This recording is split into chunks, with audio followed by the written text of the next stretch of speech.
जय हिंद dear students, very happy republic day to all of you. आपका स्वागत है डिफेंस एग्जाम मास्टरी के इंस्टाग्राम लाइव सेशन में। आज हमारे साथ आने वाले हैं colonel Tarun sir. Tarun sir बहुत ही एक हमारे डियर सीनियर हैं। सर के साथ आप जब जुड़ेंगे तो आपको काफ़ी सारी चीज़ें सर से सीखने को मिलेंगी। सर आपको बताएंगे कि कैसे आर्म फोर्सेस ज्वाइन करना आपकी लाइफ का बेस्ट डिसीजन हो सकता है और क्या रास्ते हैं, क्या तरीके हैं जिसके माध्यम से आप जो है आर्म फोर्सेस में, आर्मी में पर्टिकुलरली ज्वाइन कर सकते हो, और what does it actually takes. तो जैसा कि मैं हमेशा बोलता हूँ कि यार मेहनत कर लो, पढ़ाई कर लो, इतना आसान तो है नहीं। तो वही से चीज़ें सर बात करेंगे, क्योंकि सर खुद एनडीए में इंस्ट्रक्टर रहे हैं। Sir has served in UN. Sir ने यूएन में भी सर्व किया है। सर ने 2 बटालियंस को कमांड किया है, दो बार सर कमांडिंग ऑफिसर रहे हैं।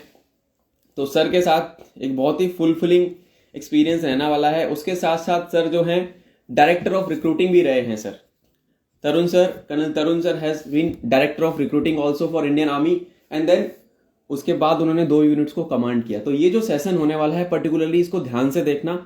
डिसिप्लिन के बारे में हम बात करेंगे, आर्मी लाइफ के बारे में हम बात करेंगे, प्रैक्टिकली एक ऑफिसर बनने के लिए क्या चीजें चाहिए उस बारे में अपन बात करेंगे। In this series of talk with the legends guys, मेरा मोटो रहता है, मेरा एक उद्देश्य यही रहता है कि मैं आप लोगों को, जो हमारे बहुत सीनियर ऑफिसर्स हैं या जो recently they have taken services से रिटायरमेंट और अभी वो सिविल लाइफ में आ चुके हैं, तो उनको मैं तुम्हारे साथ लेके आऊँ और उनसे तुम्हें बात करवाने का मौका मिले, उनसे तुम्हें सीखने का मौका मिले। तो ये जो प्रैक्टिस हमने चालू की है टॉक विद द लीजेंड्स, इसी क्रम में आज हमारे साथ आएंगे colonel Tarun Kumar sir. Tarun sir से आपको काफी सारी चीजें सीखने की मिलेंगी। जब आप सर को देखोगे, सुनोगे, तो आपको समझ में आएगा कि यार इतना आसान नहीं है। और बच्चों इसको शेयर कर दो सेशन को अपने दोस्तों के साथ। Please share the session. जितने ज्यादा बच्चों के साथ आप सेशन को शेयर करोगे उतना बेहतर होगा। ठीक है, please share this session with all of your friends. Share कर दो भाई, सेशन दबा के अच्छे से सेशन को शेयर कर दो। सोएब सेशन को शेयर कर दे भाई। Hi Jiya, good evening. Good evening बच्चों, very good evening to all of you. And आपसे मैं ये चाहूंगा आज, what is my expectation from you. My expectation is that कि आप लोग जो है लाइव तो आ ही रहे हो सेशन में, इसके साथ साथ अपने दोस्तों को भी रेफर करो। इस सेशन में आपको बहुत सारी चीजें सीखने को मिलने वाली हैं। एक प्रैक्टिकली अप्रोच, एक माइंडसेट, एक आर्म फोर्सेस के एस्पिरेंट का माइंडसेट क्या होता है, क्या मेहनत लगती है, कितने एफर्ट्स रिक्वायर्ड होते हैं। एनडीए में जब आप जाओगे तो एनडीए में ट्रेनिंग कैसी होती है। सर एनडीए में इंस्ट्रक्टर थे, तो सर आपको एनडीए वाले बच्चों के बारे में भी बताएंगे कि क्या होते हैं वो कैडेट्स। हैप्पी रिपब्लिक डे बेटा। तो ये जो सेशन है, this is a very very fun field and interactive session, I must say. बहुत मजा आने वाला है सबको। सर जो हैं काफी सारी चीजों पे बात करेंगे आज हम सर से। उनका आर्मी लाइफ का एक्सपीरियंस कैसा था, उनका टेन्योर जो था वो कैसा रहा। और सेशन को भाई शेयर कर दो फटाफट। सब लोग भाई सेशन को शेयर कर दो। जितने ज़्यादा बच्चे सेशन को शेयर कर सकते हैं उसको शेयर कर दो। एंड सर अभी लाइव आ जाएंगे 1-2 मिनट में, सर को मैं ऐड करूंगा। ठीक है, तो आप लोगों को क्या करना है, सेशन जो है आप लोगों को शेयर करना है सेशन। ठीक है, हैप्पी रिपब्लिक डे सबको। रिपब्लिक डे की बहुत बहुत शुभकामनाएं। गणतंत्र दिवस है आज हमारा, 73rd रिपब्लिक डे है। इस रिपब्लिक डे को क्यों मनाया जाता है, क्या इसके पीछे उद्देश्य था कि भारत एक रिपब्लिक गणराज्य बना था। आप बहुत ही ज़्यादा लकी हो कि you are born in this great nation and you have been fortunate enough कि you have very very good leaders you can look up to. तो ये सेशन जो है एक ना बहुत ही ज़्यादा फनफिल्ड होने वाला है तुम्हारे लिए। Like when you learn from these seniors, जब आप इन लोगों को देखते हो, जब आप इन सीनियर्स को देखते हो, इनसे चीज़ों को सीखते हो, तो आपको उनके जैसा बनने का मौका ही नहीं मिलता, उनकी क्वालिटीज को इम्बाइब करने का भी मौका मिलता है। वो आपको बताएंगे एग्जैक्टली कि लाइक क्या चाहिए यार, exactly what does it takes. Sir अभी आ जाएंगे 1-2 मिनट में लाइव, तब तक थोड़ा सा पेशेंस रखो। तब तक सेशन को आप लोग शेयर कर सकते हो। Saurabh has joined. Saurabh, if you have some juniors and someone who really want help, तो आप इसको शेयर कर देना सौरभ। ठीक है, आर्मी लवर रोहित ऐड करो। सर बेटा I can not add you in this session basically. आप क्या क्वेश्चन पूछना चाहते हो आप कमेंट कर सकते हो, आप कमेंट कर दो। ठीक है, मेरे को सेशन में आप कमेंट कर दो।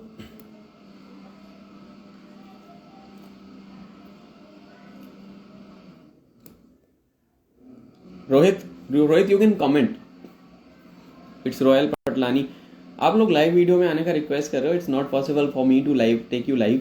कभी करेंगे लाइव का प्लानिंग करते हैं, कभी करते हैं। आज जो सेशन है will be sticking to the main agenda and that is कि सर को और फॉलो कर लेना भाई डिफेंस एग्जाम मास्टरी को। ये पूरी प्रयास जो कोशिश करी गई है मेरी तरफ से कि ऑफिसर्स को लाएंगे, सीनियर्स को लाएंगे। अभी एक और मैम आएंगी, मेजर प्रीति मैम आएंगी परसों, यानी कि 28 को। 27 को मेरा पॉसिबिलिटी है कि मैं मेरा एक जूनियर है एनसीसी का, धीरज भी आएगा कल तुम्हारे एनसीसी से रिलेटेड डाउट्स को दूर करने के लिए। तो भैया तुम्हारे फायदे के लिए इतनी सारी चीज़ें हम लोग प्लान कर रहे हैं, तो तुम लोग फॉलो कर लेना पेज को। बेटा ऐड नहीं कर सकता हूँ मैं आपको जो भी डाउट है या क्वेरी है आप मेरे को ऐसे ही पूछ सकते हो। I can not add you, I am so sorry for that. ठीक है, तो थोड़ा सा पेशेंस रखो। आज के सेशन को थोड़ा सा पंक्चुअली लेना। डिसिप्लिन के बारे में हम बात करने वाले हैं, डिसिप्लिन का कितना ज़्यादा अहम रोल रहता है, क्या चीज़ें ऐसी हैं जो कि आर्म फोर्सेस के एस्पिरेंट के अंदर भाई होनी चाहिए, उसके बिना नहीं काम चलता। हाय सादिक, गुड इवनिंग बेटा। तो थोड़ा सा ना यार तुम्हें फोकस होके भाई देखना पड़ेगा।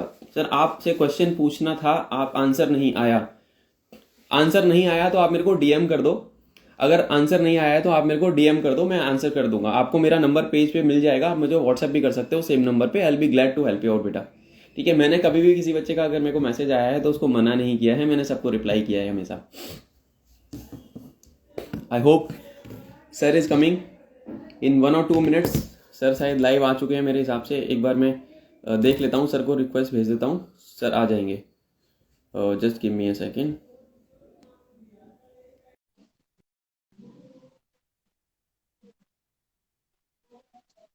Sir I am in NCC, also in NCC. हाँ बेटा, एनसीसी में अगर आप हो ना तो yes sir. Very good evening, जय हिंद सर। जय हिंद, जय हिंद। Good to see you sir, good to see you. Happy republic day sir. Thank you so much. And आपको भी और जितने भी लोग यहाँ पर मौजूद हैं सबको हमारे 73rd गणतंत्र दिवस की बहुत बहुत शुभकामनाएं। Sir thank you so much. पहले तो इतना समय आपने निकाला मेरे लिए, बच्चों के लिए sir. I am really fortunate कि we got seniors like you who are just a call away.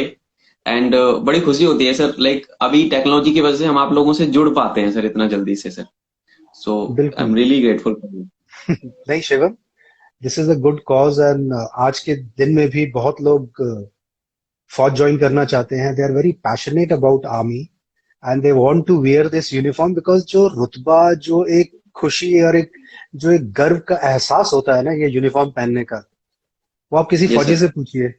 इसीलिए हम बोलते हैं कि आप एक फौजी को फौज में से बाहर निकाल सकते हैं लेकिन उस फौजी के अंदर से फौज को नहीं निकाल सकते। एग्जैक्टली सर, बिल्कुल सही बोला आपने ये तो सर। और सर इतनी सारी मूवीज आती हैं, ये लोग तो मूवीज वगैरह सब लोग देखते ही हैं सर। एंड आज बड़ी खुशकिस्मत की बात है कि सर आप आए हैं and you have been like इतने सारे आपके अकम्पलिशमेंट्स हैं सर, उस बारे में भी मैं बात करूंगा। आप तो एनडीए में इंस्ट्रक्टर भी रहे हैं। तो गाइस टू गिव छोटा सा इंट्रो सर के बारे में अगर मैं आप लोगों को देना चाहूँ, तो today we are live with colonel Tarun Kumar sir. Tarun sir has been an instructor at the National Defense Academy. Sir has served in United Nations also. और उसके अलावा सर ने 2 यूनिट्स को कमांड भी किया है। एंड प्लस इसके साथ साथ there are n number of things that I can keep on going and going. तो वो हम सर से ही जानेंगे सारी चीजें। तो सर मैं स्टार्ट करूंगा सबसे पहली चीज कि आपका अर्ली बैकग्राउंड क्या रहा, मतलब एकेडमिक बैकग्राउंड कैसा रहा आपका, and how did you land up in army and why you joined army sir. Okay, I always wanted to be in the army, or I would not say in the army but in the armed forces. I was an Air Force opti. मैं fighter pilot बनना चाहता था और मैं fighter pilot के लिए हो भी गया था लेकिन मेरी आईसाइट वीक निकली और मेरे को छोड़ना पड़ा। मतलब I had cleared all my things. और वो जो यंग उम्र होती है ना शिवम, उसमें आप बड़े फोकस्ड होते हो और आपका ये होता है कि अगर मैं फाइटर पायलट नहीं बना ना तो फिर मैं और कुछ नहीं बनूंगा।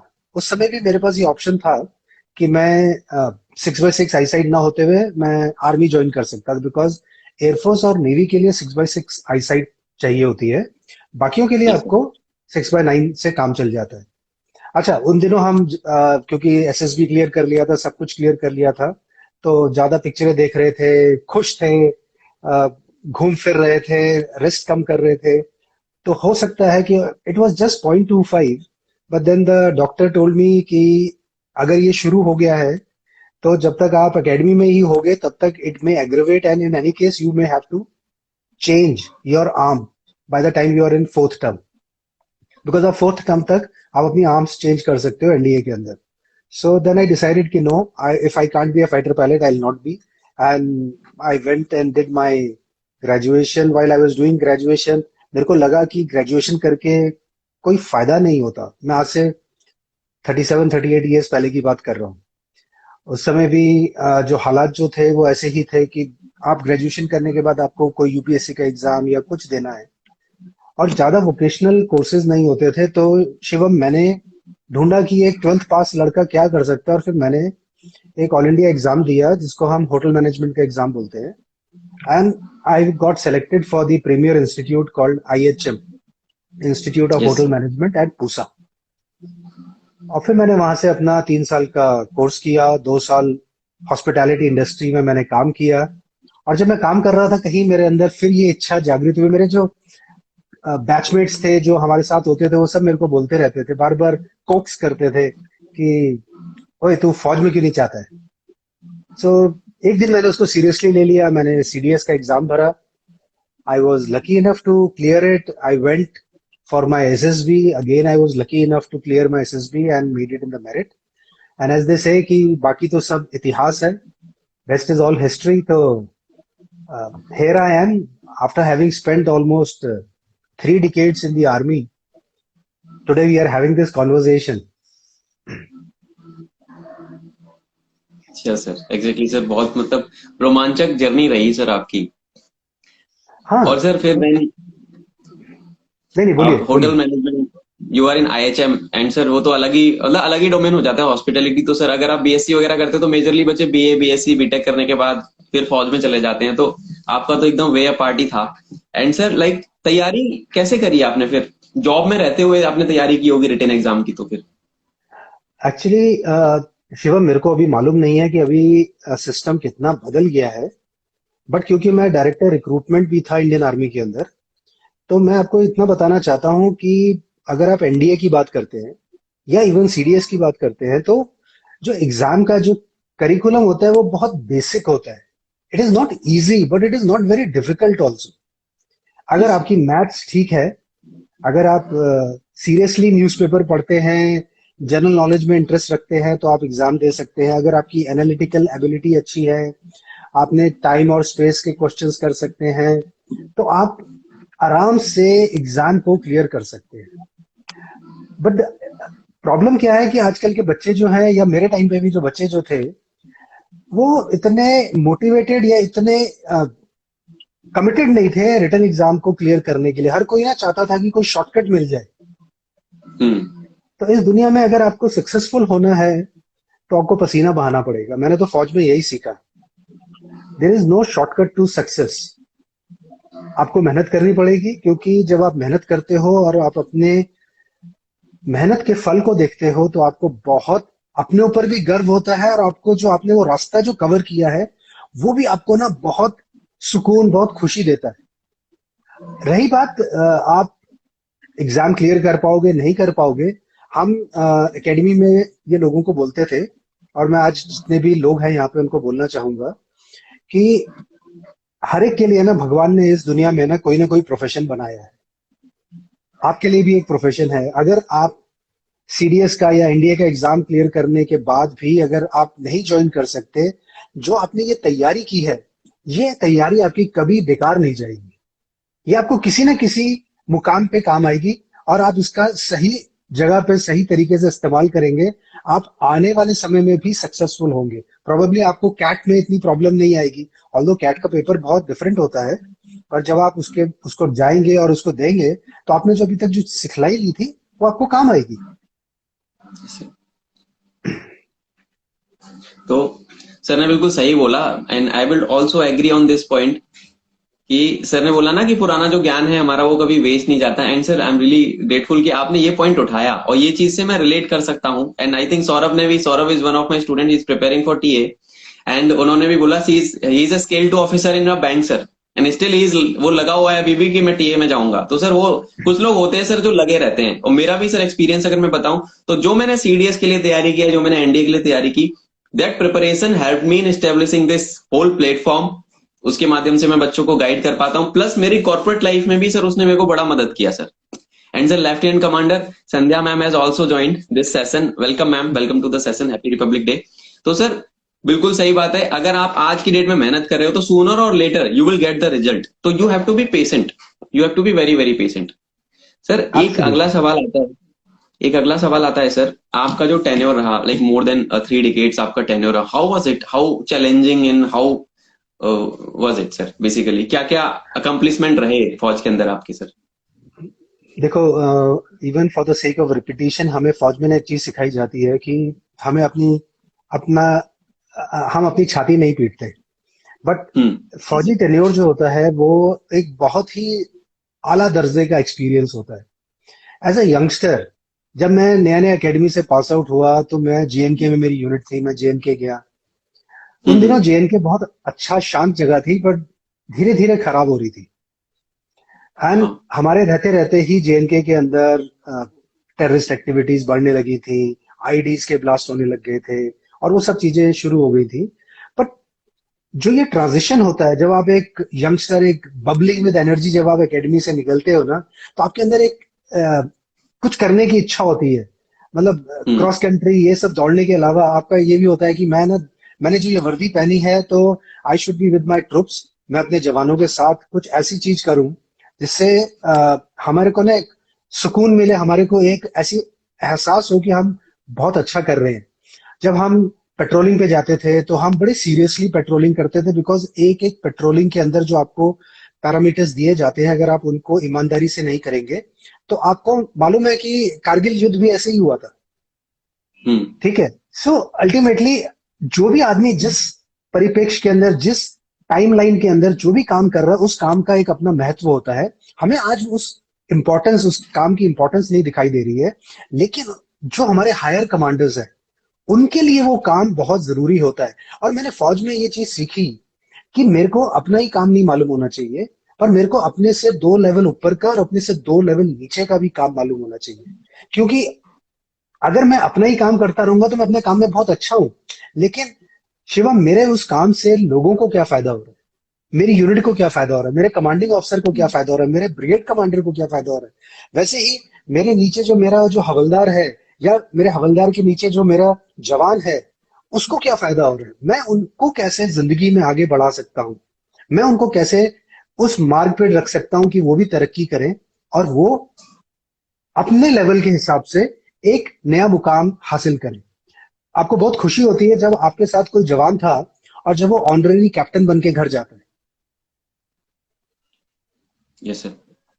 तो बहुत, मतलब इससे बड़ी खुशी क्या हो सकती है कि अगर वो एक ऑनरेरी कैप्टन बन के गया है, उसके इतने सालों की मेहनत, वो मतलब हम तो यूनिट में पार्टी करते हैं उसके ऊपर। तो यस सर। तो ये जो चीजें होती है ना, हमारे को अपने जवानों के साथ समय समय पर उनको प्रोत्साहन देना, उनके साथ समय बिताना, उनके साथ उठना बैठना जागना, उनकी एक एक दिनचर्या के लग। जब मैं नया नया कमीशन हुआ था तो शिवम, मैं 1 महीना अपने जवानों के साथ रहा था उनकी बैरक्स के अंदर। हम्म। वो मेरे लिए एक, वो हमारी यूनिटों में इसलिए होता है कि अगर हम 1 महीना उनके साथ गुजारते हैं तो हमें यह मालूम होना चाहिए कि हमारे जवान, जो कि काफी ज्यादा तादाद में होते हैं, वो किस परेशानी से गुजरते हैं जब सुबह सबको तैयार होना होता है। तो मेरे अंदर ना वो एक ह्यूमन टच भी आना चाहिए।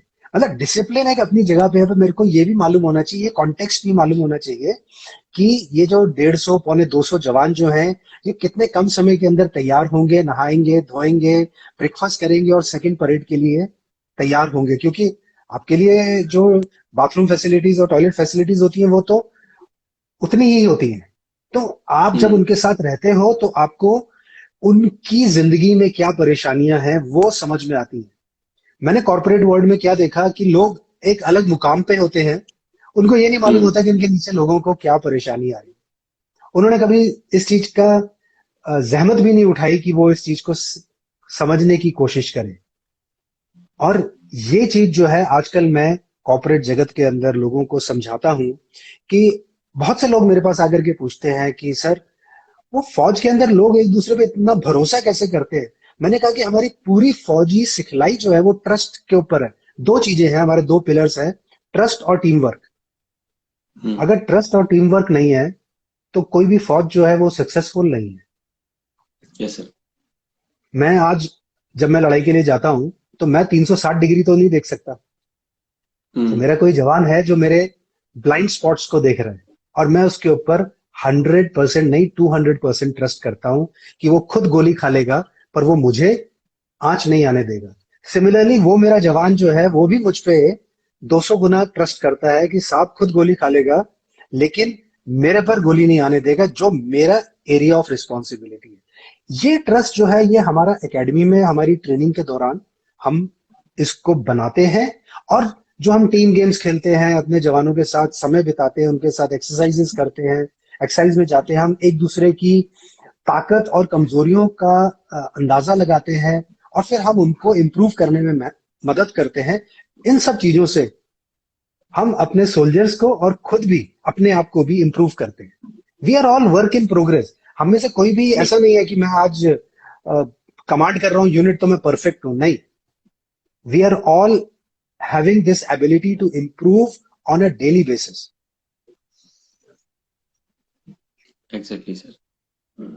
तो काफी सारी लर्निंग्स थी सर ने, एकदम काफी बढ़िया बात बोली सर। एंड ये सर मैं भी फील करता हूँ कि आर्म फोर्सेस में जो बॉन्डिंग होती है, bonding between an officer and अ जवान, एंड जवान जवान, और वो मतलब वो कहते हैं ना सर, हमारा जो मोटो है, the safety honour and welfare of the country comes first, then your man, Yes, then your own self comes last time, always and every time. And I think ये हम लोग अगर ऑफिसर एंट्री में जब हम जाते हैं, एस्पिरेंट बन रहे होते हैं, तो हम लोग ये चीज को फील करते हैं। And you have been in serving officer, आप इतने साल रहे हो फौज में, तो आप ये फील करके आए हो सर ये चीजें। तो वो सर मिसिंग लिंक तो कभी ना कहीं मैं चाहूंगा कि कभी कॉर्पोरेट में भी ऐसा टाइम आए कि वो लोग, फौज जिस प्रिंसिपल पे काम करती है, नाम नमक निशान जिसको हम बोलते हैं सर, और बिल्कुल। एक अपने साथी की रक्षा के लिए मतलब हद हद पार चले जाना, वो तो सर कभी मैच नहीं किया जा सकता किसी अदर ऑर्गेनाइजेशन में। So that is the beauty of फौज सर। देखो मैं एक चीज बताता हूँ। मैंने फौज में एक चीज सीखी थी कि हम ना जब भी बाहर जाते थे तो हमारे पास खाना होता था। हम्म। मतलब एक पेट में होता था, एक और दो पैक में होता था।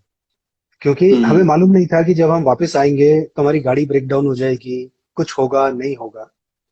तो हम हमेशा अपने पास खाना रखते थे। और मैंने आज जब मैं फौज से भी बाहर आकर के सिविल में भी आ गया हूँ, तो मैं सबको हम्म। यकीन दिलाता हूं कि आज भी मैं बिना ब्रेकफास्ट किए घर से नहीं निकलता।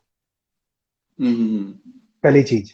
दूसरी चीज, हमने फौज में एक बहुत बढ़िया चीज सीखी थी, और शायद आप लोग उसको साथ रिलेट कर सकेंगे। हमारे यहाँ क्या है कि हमारे यहाँ हम एज ऑफिसर्स हम सबसे आखिर में खाना खाते हैं।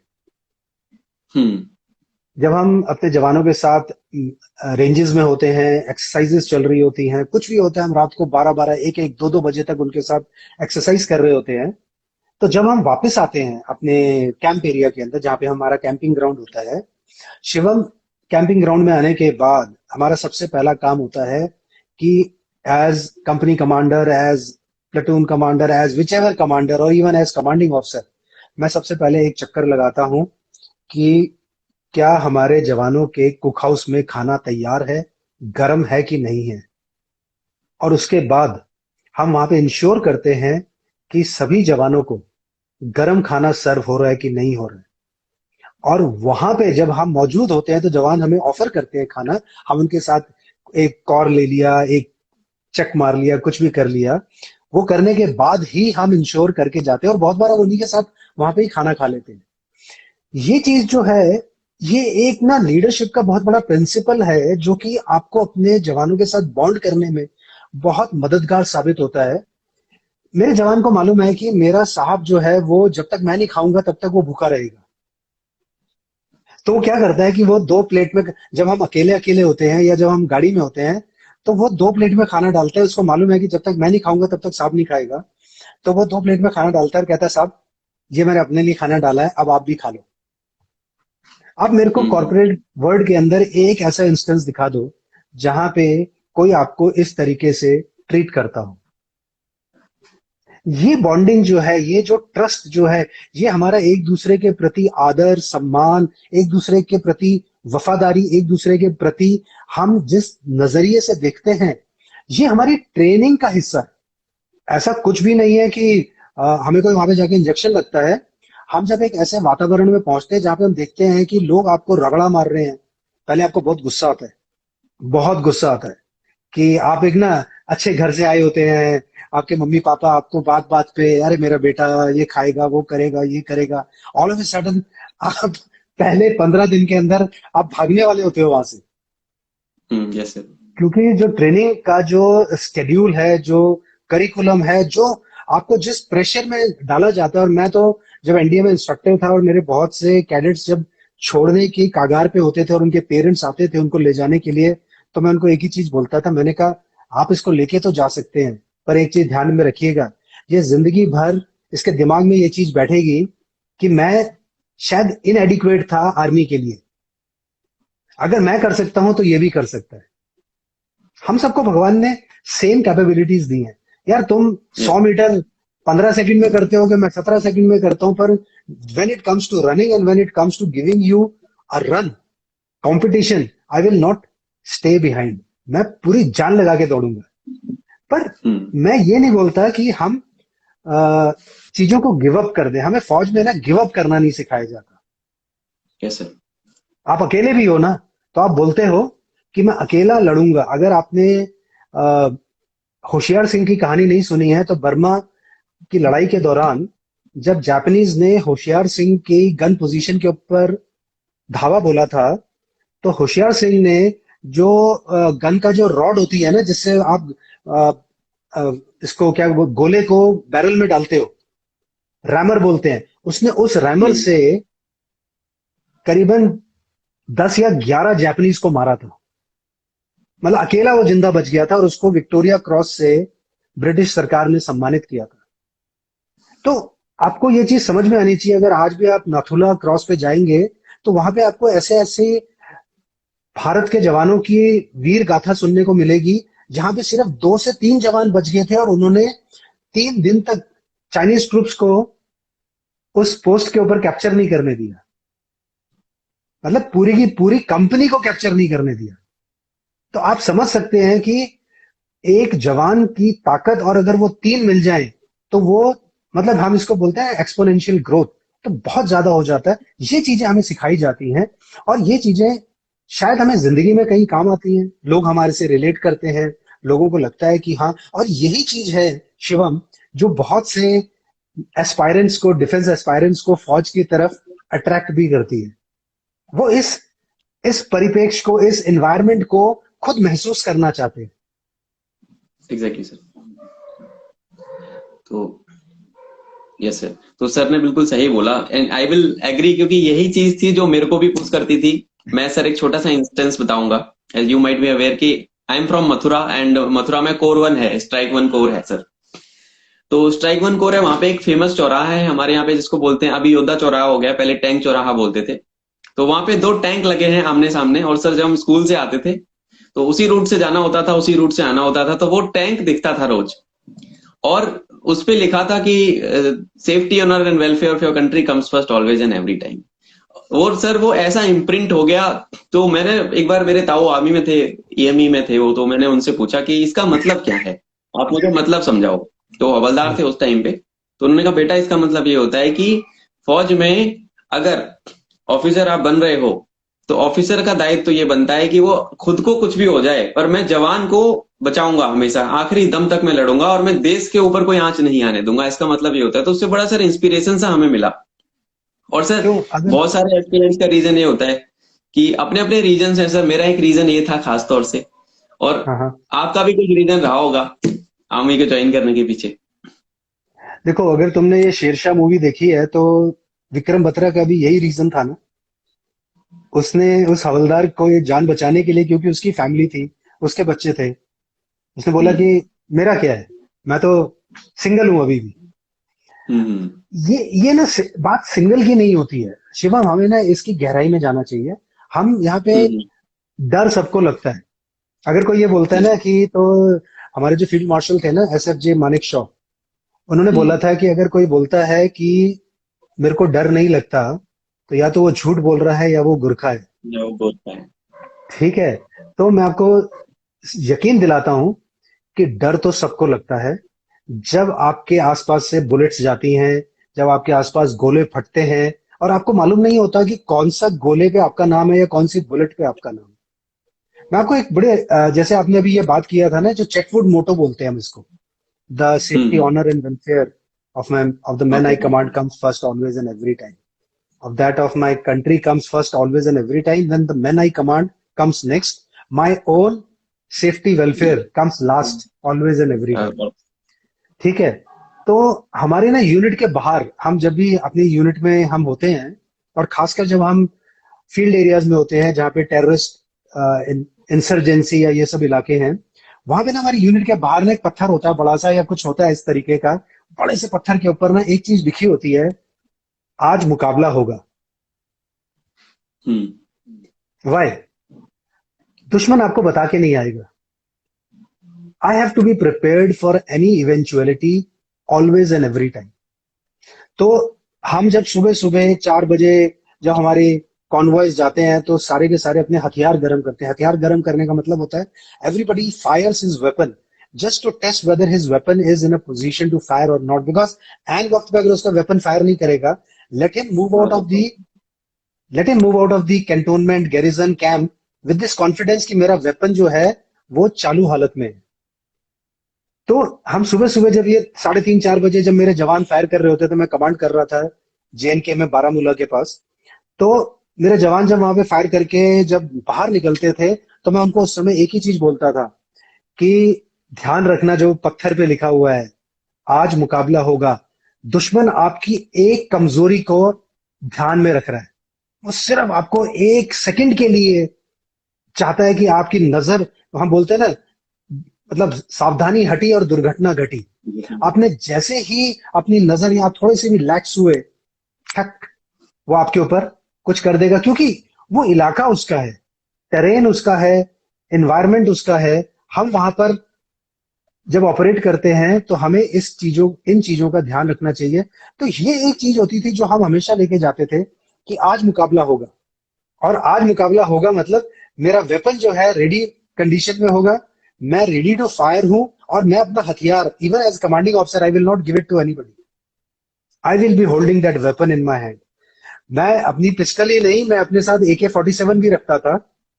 पिस्टल में कितनी गोलियां आती हैं, और पिस्टल की रेंज बड़ी कम होती है, बट AK-47 भी रखते थे कि वो अगर जरूरत पड़ी तो आप सारी चीजें, मतलब you will go out all guns blazing, simple. मतलब मेरा जिंदगी का उसूल है कि why should I die for my country, let my enemy die for his country. Yes, exactly, सही बोला सर। ये तो सर ये तो है ही सर। लाइक हम पूरी जान लगा देते हैं फौज में अगर होते हैं तो, like all the officers and all the jawans जो मतलब दिन रात एक करते हैं बेचारे, तब आप you can peacefully sleep because someone out there is awakening, someone up there in the sky, someone in the ocean, someone at the borders just protecting you, and we are grateful to our dear seniors like Colonel Tarun sir and all, जो like serve करके आए हैं। Thank you so much for your service to the nation sir, and always a lot to learn from you। आपके instances से, life experiences से बड़ा हिम्मत मिलती है सर जब हम आप लोगों को देखते हैं, एंड आप लोग एक ना चेंज लाने की कोशिश कर रहे थे। सर ने बताया कि सर जब कॉर्पोरेट में जाते हैं या कॉर्पोरेट वर्कशॉप्स वगैरह करते हैं, तो सर को मिसिंग लिंक जो मिलता है ना, कि जो फौज वाली बॉन्डिंग है वो नहीं है। एंड आई होप सर कुछ समय में लोगों को समझ में आएगा, क्योंकि आपके जैसे बहुत सारे हमारे सीनियर्स हैं जो एक चेंज लाने की कोशिश कर रहे हैं। जैसे आपने अगर colonel sir captain Raghu Raman का देखा होगा वीडियोस एंड ऑल, तो वो भी काफी मतलब बताते हैं। एंड सर वो मिसिंग लिंक रहेगा, एंड बाय गॉड्स ग्रेस कभी ना कभी ऐसा टाइम आएगा कि हम बिल्कुल जो फौज के प्रिंसिपल्स हैं वो हर जगह देश का हर नागरिक उसको महसूस करेगा। तो सर अगला सवाल जो मेरे मन में एक आया, जो मैं सर डेली फेस करता हूँ, ये बड़ा एक चैलेंज है सर, उसका सॉल्यूशन मेरे को आपसे चाहिए, एंड उसका एक मतलब एक प्रावधान आप बताओ। बच्चे सर बहुत इनडिसिप्लिन्ड है आज की डेट में, these guys are not at all studying. मतलब सर मेरी क्लास में खुद में अगर आपको एग्जाम्पल दूं, अगर मैं सुबह 7 बजे की मॉर्निंग की क्लास है, सुबह 7 बजे मॉर्निंग में अगर सर मैं क्लास हूं और 22 बच्चे बैच में हैं, तो 10 बच्चे विल टर्न अप ओनली, तो ये लोग मेहनत नहीं करना चाहते। पर these guys want to become officers, they want to join the forces, पर डिसिप्लिन की कमी है, कहीं ना कहीं अपने आप को ऑर्गेनाइज नहीं करते हैं, इनके अंदर पंक्चुअलिटी नहीं है। तो सर जब आप तो एनडीए में इंस्ट्रक्टर रहे, आपने तो डिसिप्लिन का पार्ट अच्छे अच्छे बच्चों को सिखाया होगा एनडीए में, तो आप इन बच्चों को कैसे गाइड करेंगे कि डिसिप्लिन कैसे इनकलकेट करना है लाइफ के अंदर अपनी डेली बेसिस पे सर? देखो ना, एक ना शिवम, दो चीजें होती हैं। एक होता है कि आप एक डिसिप्लिन्ड वातावरण से आते हैं, लाइक आपके हम्म। मम्मी पापा ने आपके घर में एक डिसिप्लिन एनवायरनमेंट था। पर जैसे मैंने आपको बताया कि आजकल सारे मम्माज बॉय और पापाज बॉय हैं, तो सब के सब जो है वो लेट उठते हैं, वो जो चाहिए होता है स्विगी जोमेटो से मंगा लेते हैं। ठीक है, मतलब life is very good, and all of a sudden they come to the academy, and then they realize कि अरे यार, यहाँ पे तो मैंने सुबह अभी अगर मैं फर्स्ट टमर हूँ तो मैं कुछ भी नहीं तो 2 घंटे पहले उठूंगा, क्योंकि सबसे पहले मैंने बाथरूम क्लियर करना है। हम्म। ठीक है, और जब मैंने बाथरूम क्लियर करना है तो मैं, मेरा एक कट ऑफ टाइम भी है, और आप उतनी देर कम सोते हो। बट ये सारी चीजें जो है ना शिवम, ये आपको ना एक स्ट्रेंथ दे रही है, आपको ना स्ट्रांग बना रही है। अगर आप इसको सही मायने में देखिए तो हम इंसान क्या है, हम हमारे पर, हम कहते हैं ना कि अगर जितना आग में तपता है तो वो सोना ही बनता है। तो यस सर। अगर आप सोना बनना चाहते हैं, अगर आपको लगता है कि आप वो अनकट डायमंड है, वो हीरा है, तो हीरे पे कितना प्रेशर पड़ता है कि वो कोयला जो होता है वो हीरे में तब्दील हो जाता है। तो जो हिंदुस्तानी फौज के अंदर जो हमारे सोल्जर्स आते हैं, जो हमारे ऑफिसर्स आते हैं, वो ऐसे ही माइंडसेट के साथ आते हैं, जहां पे इनको ट्रमेंडस प्रेशर के साथ डील करना पड़ता है। मैं सबको एक ही चीज बोलता हूं कि डिसिप्लिन आपको फौज में ही नहीं, डिसिप्लिन आपको अपने रोजमर्रा की जिंदगी में बहुत जरूरी है। जब मैं फौज में भी था, मेरे को ना सिविल में शादियों में जाने का बड़ा शौक नहीं है, क्योंकि जब शादी में वो आपको 9 बजे का टाइम देते हैं तो 11 बजे तक तो कोई पहुंचता नहीं है दिल्ली जैसे शहर के अंदर। Yes sir. ठीक है, तो मेरे को बड़ा अजीब सा लगा कि फिर आपने 9 बजे का टाइम क्यों दिया। कहते सर हमने 9 बजे का टाइम इसलिए दिया था क्योंकि लोगों को मालूम है कि 11 बजे तक पहुंचना है। हम 9 बजे पहुंच गए वहां पे, तो अभी फूल माला और डेकोरेशन ही चल रही थी। So the point which I am trying to make is that people have to understand. मैं लोगों को, बच्चों को एक ही चीज बोलता हूं कि जब आप सुबह उठते हो ना, अपने घर में अपने बिस्तर से उठते हो, the only good thing that you can do is आप अपने बेड को बना लो। क्या है, चादर को झाड़ा, आपने जो भी कुछ ओढ़ा था उसको तह लगाया, चादर को झाड़ा, तकिए को ठीक किया, उसको ठीक किया, और आपने एक नीटली अपना बेड बना के रख दिया। ये मैंने चीज ना आर्मी में सीखी थी जब मैं एकेडमी में था। तो क्या होता था शिवम कि ऑल्दो हमारे पास ऑर्डलीज होते थे, सब कुछ होता था जो आते थे, बट हम दिन में इतनी बार अपने कमरे में आते थे। Every time I will come to my room, I will make up my bed. बैठने के बाद, उठने के बाद, जाने से पहले मैं अपना बेड बना के जाता था। मेरा दिन कितना भी खराब क्यों ना निकले, मेरे को कितनी पनिशमेंट क्यों ना मिली हो, मैंने कितने रोल क्यों ना खाए हो जमीन के ऊपर, मेरी पीठ खूनो खून क्यों ना हो गई हो, पर मेरे को एक चीज की तसल्ली थी कि मैं इतना पसीना बहाने के बाद जब भी मैं अपने कमरे में जाऊंगा ना, तो मेरे को एक साफ सुथरा बेड मिलेगा जिसपे मैं एक अच्छी सी नींद लूंगा, और शायद मेरा अगला दिन जो है वो अच्छा निकलेगा। तो डिसिप्लिन का जो ये चीज है वो मैंने आज भी जारी रखी है। आज मैं सिविल में आ गया हूं, पर मैं सुबह उठता हूं, मेरा अपना उठने का टाइम है, मैं अपने एक्सरसाइज करता हूं, अपने डॉग के साथ वॉक पे जाता हूं। जिस समय लोग अपने घर से बाहर निकल रहे होते हैं, उस समय तक मैं वापस आ जाता हूँ। वाई? बिकॉज मैंने जो 30 साल में जो एक अपने आप को डिसिप्लिन में डाला, उसका मेरे को बेनिफिट ये है कि आज हम एक रोल मॉडल बन जाते हैं। लोग जब फौजी को देखते हैं और फौजी से बात करते हैं, मैं बहुत बार एयरपोर्ट पे होता हूं, मैं अपने आप को बड़ा कैजुअली ड्रेस करके रखता हूं। अ, श- कोशिश करता हूं कि लोगों को ना पता लगे कि मैं फौजी हूं। जब भी वो अनाउंसमेंट होती है कि वो IndiGo airlines will give no special preference to army people and veterans and all those things, I generally don't go and use it. पर मैंने एक चीज देखी है, किसी ना किसी को पता लग जाता है, और मेरे साथ बहुत बार ऐसा हुआ। मैं मुंबई में था एक ट्रेनिंग कोचिंग सेशन के बाद, एयरपोर्ट पे, and it is silent airport, तो एक भाई साहब आए मेरे पास, बोलते, कहते सर आप आर्मी से हैं? मैंने कहा मैं आर्मी से था। कहते सर मैंने पहचान लिया। And it was just that, and मैंने उनसे पूछा कि आपको मेरे से मतलब मैंने तो कोई साइन कुछ भी नहीं था, मैं तो एक बिजनेस सूट में था, सब कुछ था। कहता नहीं सर, जैसे आप बैठे हुए थे ना चेयर के ऊपर, आपकी जो स्पाइन जो थी जिस तरीके से स्ट्रेट थी, तो मेरे को पता लग गया, और आपका हेयर कट जैसा था, मेरे को पता लग गया कि हो ना हो इतनी देर अगर ये आदमी एकदम स्ट्रेट मुद्रा में बैठा हुआ है तो। So I am trying to improve, but there are few things मैं उसको चेंज नहीं करना चाहता। आज इंस्टा के ऊपर, लाइफ के अंदर लोग आपको पोस्चर सिखा रहे हैं कि आपको कैसे अपना एक अच्छा पोस्चर मेंटेन करके रखना है। हमें फौज में ये चीज सिखलाई गई, ड्रिल के दौरान सिखलाई गई, ड्रिल करते समय सिखलाई गई, हमारे को खाने की टेबल पे बैठ के सिखलाई गई कि आपको कैसे एटिकेट्स और मैनर्स एग्जिबिट करने हैं, आपको कैसे एक अच्छा सभ्य इंसान बन के दिखाना है। तो वो सब यस चीजें किसको मिलती हैं यार? लोग यहाँ पे इतने पैसे खर्च करते हैं, उनको तब वो चीज सीखने को नहीं मिलती। Sir, yes sir. So just give me a sec. My battery goes down. Just give me a sec, sir. या हाँ सर, एग्जैक्टली आपने बिल्कुल सही बोला ये चीज तो कि डिसिप्लिन तो सर फौजी की लाइफ का सबसे बड़ा पार्ट है, और डिसिप्लिन से ही हम फौजियों की सर पहचान होती है। अगर मेरे को किसी भी स्टूडेंट को बताना हो, जैसे सर ने बताया कि सर जब फ्लाइट में थे तो सर को पहचान लेते हैं लोग, ट्रेस कर लेते हैं, तो भाई this is just a normal instance. And और अच्छा लगता है क्योंकि उस पॉस्चर वाली सर ने जो इंसिडेंट बताया, तो वो तो मेहनत है। एकेडमी में आपको सब चीज रगड़ा दे के सब सिखा देते हैं वो सारी चीजें। तो दूसरी चीज सर ये है कि डिसिप्लिन, अगर मैं बात करूं, डिसिप्लिन एक मतलब आज के जमाने में सर इतना इंपॉर्टेंट हो गया है। These are the kids sir जो 10 से 12 घंटे ना सोशल मीडिया पे बिता लेंगे, पर वो ना सर सुबह 4 बजे या 5 बजे अगर मैं उठने के लिए बोलूंगा कि आप सुबह 5 से लेके 8 बजे तक पढ़ाई करो, तो वो लोग नहीं उठेंगे सर। और ये लोग विश करते हैं कि हम एकेडमी चले जाएं, हम लोग जो है ऑफिसर बन जाएं, हम कमीशन हो जाएं, हम पैरा ज्वाइन करेंगे, हम जहाज उड़ाएंगे। तो सर कितना प्रैक्टिकलिटी है उस चीज में कि जब तक आप डिसिप्लिन नहीं बनोगे।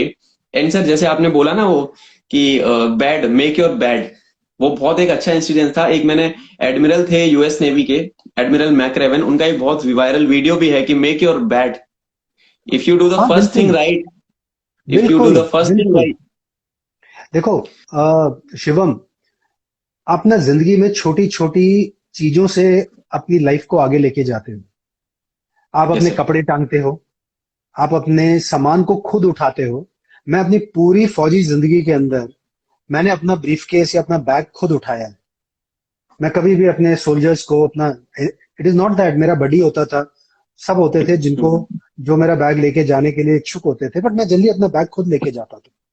इसलिए नहीं कि मैं अपना बैग वो कोई छुआछूत का प्रॉब्लम था या कुछ था। इट वॉज ऑल अबाउट कि what kind of a role model I am. Bag कोई बहुत भारी नहीं है। वैसे ही मैं अपनी गाड़ी को भी, मैं कभी भी किसी को नहीं बोलता कि मेरी गाड़ी का दरवाजा खोलो, मेरे को पसंद नहीं है। भाई भगवान ने हाथ दिए हैं, मैं एक्सरसाइज करता हूं, सब कुछ है, I can open my door. आप मेरे को वहां पे रिसीव करने के लिए खड़े हो, I think that is more than enough. You are giving me whatever respect that you can, so what else can I expect? अब मैं ये भी सोचूं कि कोई मेरा डोर खोलेगा, कोई मेरा कुछ खोलेगा, नो। बट यस, हमने फौज में एक चीज सीखी कि हम वुमेन को बहुत एक ऊंचे पेडिस्टल पे रखते हैं। चाहे वो ऑफिसर की वाइफ हो, चाहे वो सोल्जर की वाइफ हो, चाहे वो सिविलियन हो, हमारा उनके लिए एक बहुत ही आदर भरा एक विचार होता है, और हम उनको एक डिफरेंट पेडिस्टल पे रखते हैं। तो अगर मैं कमांडिंग ऑफिसर हूं, अगर मेरे जवान की वाइफ किसी भी वजह से, या एक कोई वीर नारी जिसका हस्बैंड ने देश के लिए अपनी जान गंवाई थी, अगर वो मेरे से मिलने के लिए आती है, तो जो भी लोग मेरे ऑफिस में थे, everybody will get up. It is the kind of respect that we give our ladies, and specially those who have sacrificed their loved ones. But it is irrespective. So discipline जो है ना, वो छोटी छोटी चीजों से शुरू होता है। डिसिप्लिन के लिए ना आपको कोई बहुत बड़े बड़े क्या कहते हैं ना, वो बुर्ज अल अरब वाले और बुर्ज अल खलीफा वाले चीजें नहीं करनी है। आपको डिसिप्लिन के लिए छोटी छोटी चीजें करनी है। अपना सामान बनाना है, अगर आपने अलार्म लगाया है तो उस अलार्म पे उठना है, ना कि आपने 5 बार उस अलार्म को स्नूज किया, आप वैसे ही आधा घंटा लेट हो गए हो, ठीक है। फिर आप उठ करके गए, फिर आप बोल रहे हो, कहते मैं आज जाऊं नहीं जाऊं। आपको ना लाइफ के अंदर मोटिवेशन जो होता है ना, एक होते हैं लोग जो किसी को देख करके मोटिवेटेड होते हैं, और एक होता है जो लोग सेल्फ मोटिवेटेड होते हैं। अगर आप फौज में जाना चाहते हो तो मैं कहूंगा कि आपको सेल्फ मोटिवेशन की कैटेगरी में आना चाहिए। जब हम छुट्टी में भी घर आते थे तो बहुत बार होता था कि घर आते थे, हम एक महीने से वहां पे रगड़ा खा रहे थे, कोई एक्सरसाइज थी, कोई अ, ऐसा कमांडो ओपी का एक्शन था, कुछ ना कुछ चल रहा होता था। तो हम घर आते थे तो हमारा एक मकसद होता था कि अब खूब मम्मी के हाथ का खाना खाएंगे। बट मम्मी के हाथ के खाना खाने के साथ एक और चीज थी कि I should not put on weight. 1 month बहुत बड़ा टाइम होता है, और अगर आपने 4-5 किलो वेट गेन कर लिया, आपको वो 4-5 किलो वेट लूज करने में आपको 3 से 4 महीने लग जाएंगे, वो भी फौजी ट्रेनिंग के साथ। तो आपको तो हम अपने इनिशिएटिव के ऊपर, मैं जब भी छुट्टी आता था, I use to go for my daily morning run. Nothing, no competition, nothing. I am just going for my run because I I feel कि मैं अगर इस टाइम पे यूनिट में होता, अब घर में क्या, मेरी आंख तो खुल गई है, तो let me go for a run. क्या जाता है भाई, हम्म। सभी सो ही रहे हैं, मेरे साथ तो कोई बात करने वाला तो है नहीं। मम्मी जो है वो अपना काम कर रही है, डैड जो है वो अपना काम कर रहे हैं। मेरे देखा देखी मेरे ब्रदर सिस्टर्स जो भी हैं वो भी कहते हैं चलो भैया हम आपके साथ चलेंगे। So what you do is you build a tribe of disciplined people because they get inspired by you. तो इसीलिए हम रनिंग में भी बोलते हैं कि अगर आप रनिंग कर रहे हो तो do running in a group. So जो लोग वीक होते हैं ना, वो आपके साथ कदम से कदम मिला करके ना, उनकी लंग कैपेसिटी इंप्रूव हो जाती है। छोटी छोटी यस चीजें सर। हैं शिवम, कोई बहुत बड़े, मैं आपको ऐसी चीजें नहीं बताऊंगा। हम इसलिए स्क्वाड रनिंग करते हैं। स्क्वाड रनिंग के अंदर जो कमजोर जवान होते हैं वो फ्रंट में होते हैं, ताकि सब लोग जो है उस उनके साथ कदम मिला के चलेंगे। तो इट इज नॉट अबाउट कि I am very good, I am a फन्ने खा, I am Usain Bolt, no. We don't want people who are island of excellence. We want people who can gel well as a team, because जब हम operate करते हैं तो हम या तो स्मॉल टीम में ऑपरेट करते हैं या as a company, as a platoon operate करते हैं। हम क्या उस प्लेटून में, उस कंपनी में जेल कर रहे हैं? क्या हम सब लोगों को अपने साथ तालमेल रख रहे हैं और उनको लेकर के हम दुश्मन के ऊपर धावा बोलते हैं? तो हम सबको एक दूसरे पे भरोसा होना चाहिए।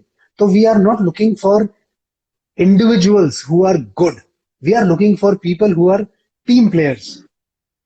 Yes sir. इसलिए मेरे को सारे टीम स्पोर्ट्स खेलने पड़ते थे। ऐसा नहीं था कि मैं अपने इंडिविजुअल स्पोर्ट्स नहीं खेल सकता था। वेडनेसडे और सैटरडेज को हाफ डे जिस दिन होता है उस दिन हम इंडिविजुअल स्पोर्ट्स खेलते हैं। पर जिस भी दिन मेरे जवानों के साथ मेरा गेम्स का परेड है, उस दिन मैं उनके साथ फुटबॉल, हॉकी, बास्केटबॉल, वो सारे गेम्स खेलूंगा, क्रॉस कंट्री, जो कि मेरे को उनके साथ एक लय ताल में आने में मदद करेगा, बिकॉज वहां पे बॉन्डिंग बनती है। आपका मालूम है, आपका हमारा कैरेक्टर जो है वो डेवलप होता है स्पोर्ट्स फील्ड के ऊपर। आप किसी को खेलते हुए देख लीजिए, आपको पता लग जाएगा कि इस बंदे का मेंटल मेकअप कैसा है, whether he can be trusted, is he more interested in winning और he is more of a team player. Exactly sir, बिल्कुल सही बोला सर ने। तो सर मेरे 3 क्वेश्चन आपने एक ही क्वेश्चन में कवर कर दिए। एंड सर जैसे कि इंस्पिरेशन, जैसे सर ने बोला कि आई एग्री, कि सर ने बोला कि मोटिवेशन तो बाहर से आएगा, इंस्पिरेशन खुद से आनी चाहिए। छोटे छोटे स्टेप्स, बेबी बेबी स्टेप्स आप लोगे। डेली घर से स्टार्ट करो, अपना बेड बनाओ। अलार्म लगा रहे हो तो उसको ये नहीं कि अलार्म बज रहा है तो बंद करके वापस सो गए। नहीं भाई, जगना है तो जगना है। आपका वाई क्लियर होना चाहिए। अच्छा सर, एक सवाल मेरे मन में आता है, this is the second last question, कि जैसे हमने काफी सारी बातें की कि डिसिप्लिन पे, आर्मी लाइफ के बारे में। अच्छा, एक सर बच्चे बोलते हैं, कभी कभी मेरे पास ये बहुत सारे बच्चों की क्वेरी होती है कि उनके 1-2 रीजन तो होते हैं, या किसी किसी बच्चे को बस ज्वाइन करना है, पर ज्वाइन करना क्यों है, Y?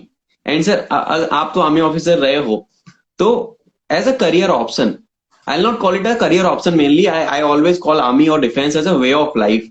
For me it was not a career option, I was looking for a way of life, because the respect जो मिलता है, जो प्राइड होता है यूनिफॉर्म का, वो अलग ही होता है। तो सर आर्मी ज्वाइन क्यों करनी चाहिए जो हमारे यूथ हैं, बेसिकली जो 17 साल से लेके 27 साल के बीच में है?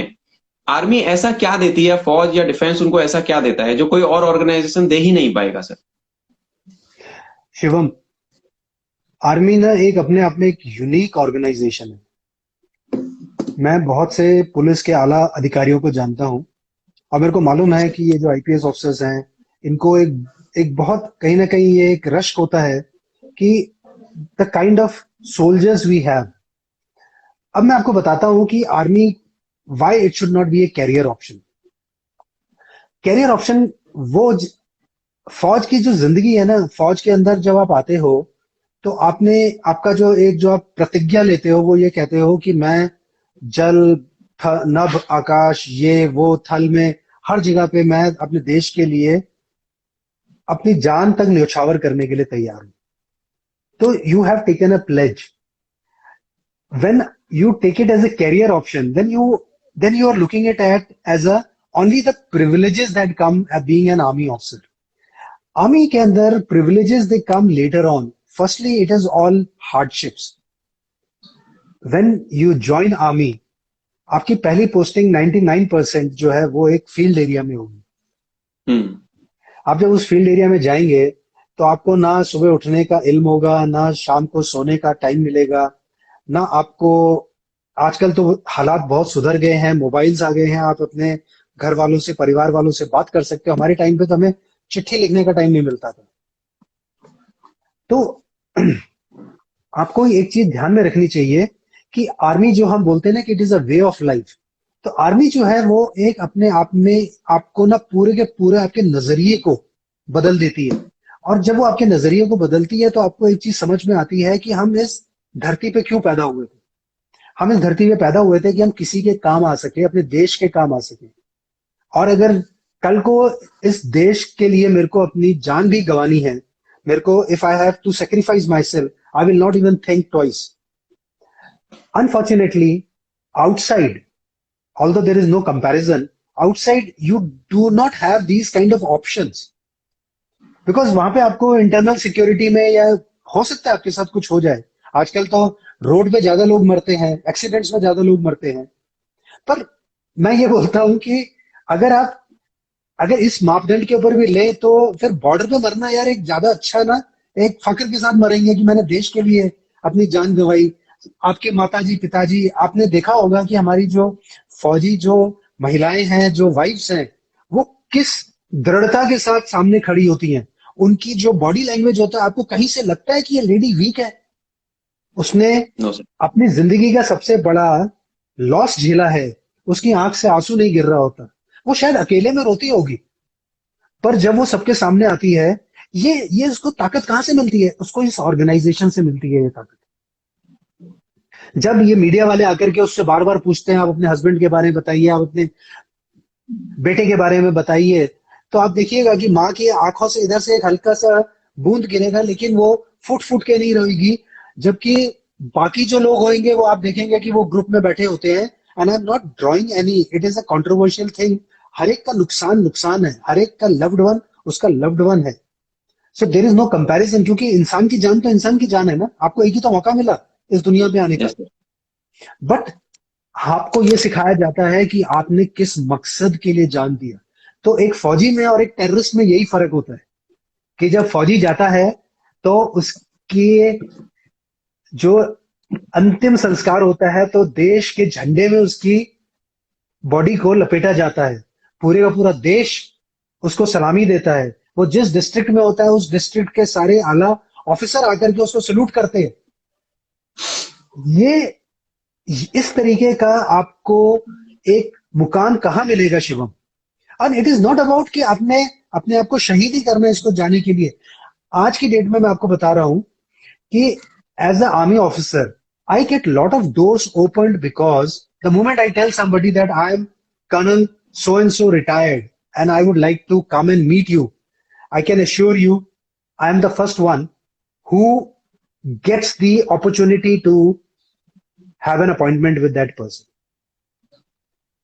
It is about my uniform. तो ये मेरे लिए बहुत जरूरी है कि इस यूनिफॉर्म ने मेरे को जो इतनी इज्जत दी है, तो रिटायरमेंट के बाद भी मैं इस यूनिफॉर्म की इज्जत को बरकरार रखूं. कल को ये भी लोग बोलने चाहिए कि अरे यार वो तो आपने देखा उस फौजी को या वो कर्नल साहब, उससे थोड़ा दूर ही रखना. नो, दे शुड से कि यार वो कर्नल है ना, जब वो यूनिट में भी होगा ना तो उसकी यूनिट के जवान भी ना उसको याद करते होंगे, because that is the kind of impact you are making. So this is something which is very important and this is something which we should aspire to be. हम सब एक दूसरे को इंस्पायर करना चाहते हैं ना। आज हम जब इस इंस्टा लाइव पर हैं तो हम अपने यंगस्टर्स को इंस्पायर करना चाहते हैं कि आप फौज में आइए, पर आप अपना मेंटालिटी सही रखिए। It is not a career option, it is a way of life.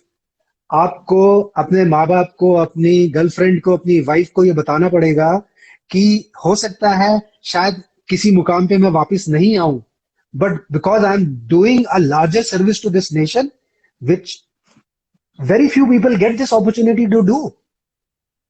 तो ऐसी प्रिविलेज किसको मिलती है यार? तो ये एक बड़ा ही डिफरेंट कॉन्टेक्स्ट है, और इसको शब्दों में बयान नहीं किया जा सकता, इसको फील किया जा सकता है। मैं एक इंसिडेंट बताता हूं। मेरी कमांड के दौरान मेरी क्विक रिएक्शन टीम के साथ एक हादसा हुआ, और I lost 3 of my soldiers.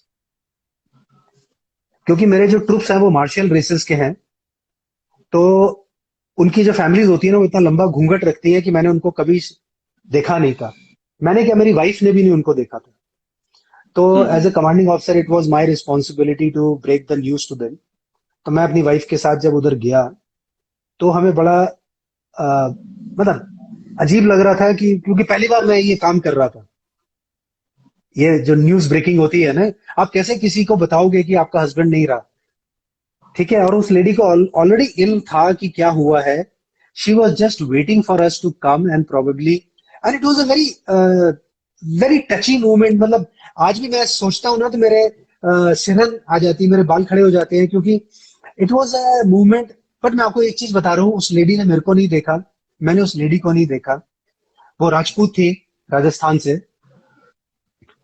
हमने उस लेडी को, वो थर्ड पास थी, हमने उसको बोला कि कौशल्या हम आपको मदद करेंगे, सब कुछ करेंगे। और मुझे आज बहुत खुशी है आपको ये बताते हुए कि कौशल्या ने कंप्यूटर्स का कोर्स किया, अपने दोनों बच्चों को पढ़ा करके इस लायक बनाया। और सबसे बड़ी चीज क्या है कि आज वो अपने फाइनेंसेस से लेकर के सारी चीजें खुद करती है। तो मेरे को जब मैं फौजी सर्विस के दौरान जब मेरे को एक बार मौका मिला राजस्थान जाने का, तो मैंने उसके घर जाने का फैसला किया। मेरी वाइफ ने बोला कि जरूर मिल करके आना है। मैं उसके घर गया तो मैं उसको पहचानता नहीं था। मेरे को रिसीव करने के लिए पूरे का पूरा मोहल्ला खड़ा हुआ था। उस मोहल्ले के अंदर मेरे को यह पहचानना कि इनके बीच में कौशल्या कौन है, बहुत मुश्किल था। हम अपनी फौजी गाड़ी से उतरे, मेरे साथ एक और मेरे ऑफिसर थे। उन्होंने कहा यार मैं भी चलूंगा आपके साथ, मैं भी देखना चाहता हूँ। कि मैंने कहा सर मैं तो खुद नहीं जानता कि वो लेडी, कि मैंने शक्ल नहीं देखी, मैंने कुछ भी नहीं देखा। और मोहल्ले के बाहर ही ना उन्होंने वहां पे सब लोग रिसीव करने के लिए खड़े हुए थे। और उसके बीच में एक लेडी की नजर से मेरे को समझ में आ गया कि ये लेडी जो है ना, यही कौशल्या है। और मैंने उसको देख करके उसको नमस्ते की, और मैंने बोला कौशल्या। शी सेड साहब आपने मुझे कैसे पहचाना? मैंने कहा जो तुम्हारी आंखों में मेरे को अपने लिए जो अपनापन मिला। मैंने कहा मैं तो यूनिफॉर्म में था, पर क्या तुम मुझे पहचान लेती? तो जब मैं उसके घर में गया Shivam, it was very touching. मेरे कमांड छोड़ने के बाद वो मेरे हेड क्लर्क के पास गई। उसने मेरे पूरे परिवार की, जो हम अपनी ना, मैं अपनी अपनी अपनी वाइफ की, अपने बच्चों की जो फोटो रखता था अपने हेड क्लर्क के पास, उसने वो सारी फोटोग्राफ्स ली थी।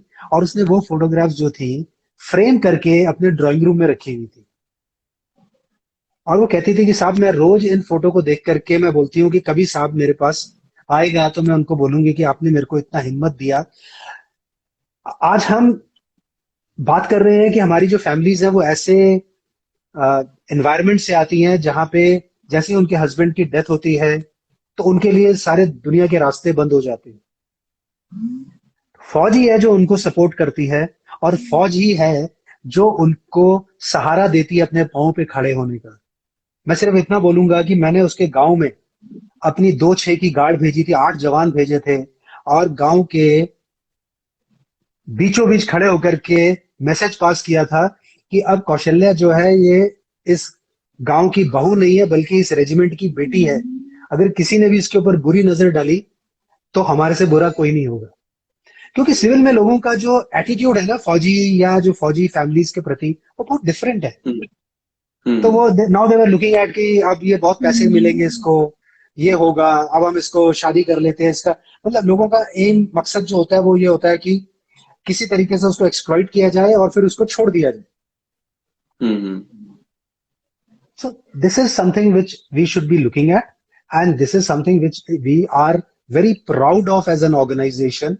And I think as an organization, the way army looks after their soldiers, their dependents, their martyrs, people those who have given life for their country, or for whatever reasons they were unfortunately today not available with us, Shivam, I can only say, इससे अच्छी इज्जत की जिंदगी आपको कभी नहीं मिलेगी, कहीं नहीं मिलेगी. Sir well said sir. बिल्कुल 200% एग्री करूंगा सर इस स्टेटमेंट पे. And that was really a very very touchy incident sir. And you have been the CEO sir. तो हम तो सुनते हैं कि like CEO is the father of the पूरा यूनिट. Yes sir. तो अच्छा लगा सर जान के. मतलब we are really very fortunate. I am तो रियली वेरी फॉर्चुनेट कि ये मैंने प्लेटफॉर्म जब बनाया तो सर मैं इतना एक्सपेक्ट नहीं करता था कि आप जैसे हमारे जो सीनियर्स हैं, जो हमारे सीनियर डियर ऑफिसर्स हैं, उनका इतना प्यार मिलेगा. And you are just a call away sir. And अच्छा लगा सर आज का जो कॉन्वो था हमारा, जो कन्वर्सेशन था. आई होप बच्चों को अच्छा लगा होगा. इन्होंने काफी सारी चीजें ना सीखी होंगी सर. और यार, एक मैं हाँ. फाइनल जो चीज आपसे पूछना चाहूंगा सर, एक जो मैसेज आप जो देना चाहोगे जो बच्चे हैं, आप तो सर संख्या बढ़ गई है, पहले तो काफी कम थे. क्या आप इनको एक मैसेज देना चाहोगे? जीवन में कुछ भी करें, आर्मी ज्वाइन करें या कुछ भी और काम करें, क्या एक मैसेज देना चाहेंगे? क्योंकि बहुत सी जो जनरेशन है सर हमारी, इनके अंदर ना पेशेंस की बड़ी कमी है सर. मैं तो बहुत परसिस्टेंट आदमी हूँ सर, बहुत पेशेंस रहा है. अटेम्प्ट्स में इतनी बार फेल रहा, पर पेशेंस डेवलप हो गया आर्मी एंट्रीज के बाद बहुत ज्यादा जीवन में. तो आप पेशेंस के ऊपर इनको थोड़ा सा कुछ गाइडेंस दे सके कि जीवन में हारना नहीं है. कि बच्चे होते हैं ना सर, एक बार फेल हो गए तो हार गए, 2 बार फेल हो गए तो हार गए. उनको आप क्या मैसेज देना चाहोगे सर अपनी तरफ से? यार, जब तक कहते हैं आशा जो है ना अंतिम श्वास तक नहीं छोड़ती है, तो you have to be hopeful. जब तक आपके अंदर सांस है तब तक आस है. तो पहली यस चीज सर, जो मैं एग्जैक्टली. बच्चों को बताना चाहूंगा और बोलना चाहूंगा, कैरियर जो होता है या जो आप फौज में आना चाहते हैं, हो सकता है कि आप शायद फौज के लिए नहीं बने. तो आप मेहनत कीजिए, अपने आप को इम्प्रूव कीजिए, अपने आप को एसएसबी के लिए तैयार कीजिए, रिटन एग्जाम के लिए तैयार कीजिए. डिफेंस एग्जाम मास्टर आपको बहुत अच्छा प्लेटफॉर्म है, उस प्लेटफॉर्म को इस्तेमाल कीजिए. रिटन एग्जाम और एसएसबी जो है दो अलग अलग पहलू हैं. ये दोनों पहलू जो है ना पोल्स अपार्ट है, मतलब 180 डिग्रीज अपार्ट है.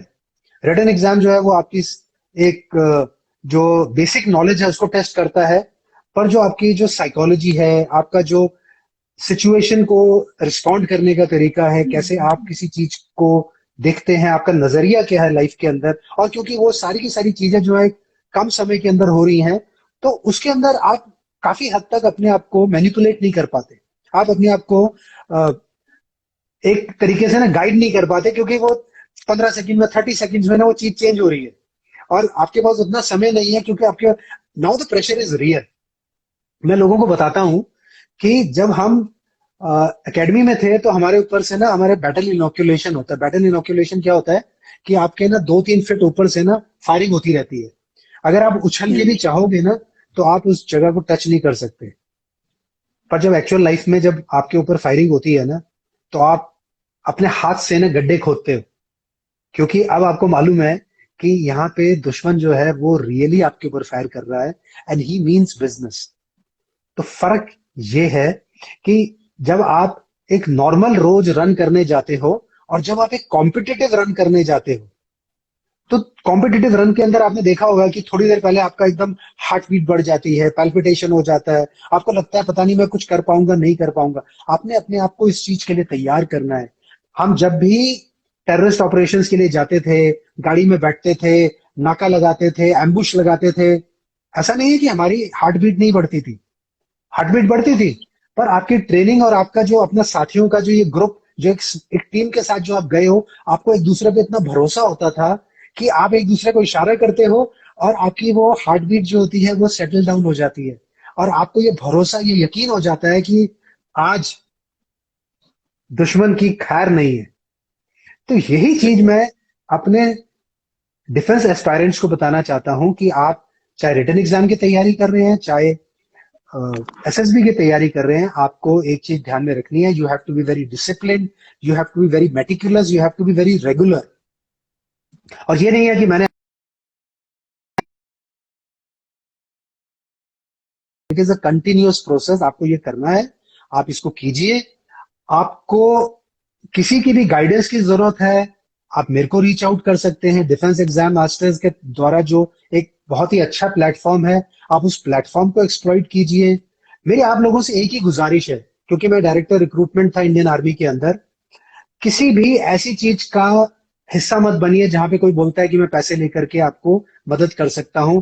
भारतीय सेना के अंदर भर्ती, चाहे ऑफिसर में हो चाहे जवानों की हो, वो इस चीज की मोहताज नहीं है। तो आपको अपने ऊपर भरोसा होना चाहिए। हमने अपना पूरा सिस्टम ऑटोमेटेड कर दिया है, सारी चीजें बायोमेट्रिक्स के साथ हैं, बहुत कम स्कोप है लोगों का उसको एक्सप्लॉइट करने का। अपने ऊपर भरोसा रखिए, अपने हुनर पे, अपनी काबिलियत पे भरोसा रखिए। आपको अपने परिवार वालों को कुछ प्रूव करना है, उस हौसले के साथ आप इस तैयारी में जुट जाइए। यार, अपने माँ बाप को प्रूव करना कि मैं फौज में जा सकता हूं, एक ऑफिसर बन सकता हूं, इससे बड़ी चीज क्या हो सकती है? कि आपके एग्जैक्टली मम्मी सर। पापा जो हैं आपके कंधे पे स्टार्स लगाएंगे इंडियन मिलिट्री एकेडमी में, इससे बड़ी खुशी की चीज क्या हो सकती है? तो वेल इस सेड चीज सर। को आप इस चीज को आप इसकी अहमियत को समझिए और जी जान से अपनी तैयारी में लग जाइए। और जब आप जी जान से तैयारी में लगेंगे तो मेरी आपसे एक ही गुजारिश है, सर्दी गर्मी बारिश कुछ भी हो, आपका फोकस, आपको अर्जुन बनना है, आपको सिर्फ और सिर्फ मछली की आंख दिखाई देनी चाहिए, बाकी कुछ नहीं। Yes sir. Thank you so much sir इतना इंस्पिरेशनल वर्ड्स के लिए। और सर ने बिल्कुल सही बोला कि गाइस फोकस्ड प्रिपरेशन आपको करना पड़ेगा, लक्ष्य से निशाने से आंख नहीं हटानी है। रिटन एग्जाम में you need any kind of help, आप एनडीए के एस्पिरेंट हो, आप सीडीएस के एस्पिरेंट हो, एफकैट है या डायरेक्ट एसएसबी एंट्रीज है, यू कम टू मी। 24/7 में लगा रहता हूँ बच्चों की मदद करने में रिटन एग्जाम के लिए। और हम we call it talk with the legends. तो आज हमारे साथ थे colonel Tarun sir. And sir बहुत बहुत धन्यवाद आपका। Thank you so much sir for giving us your precious time. जय हिंद sir. I see you soon sir. जय टेक केयर हिंद। सर। जय हिंद। जय हिंद।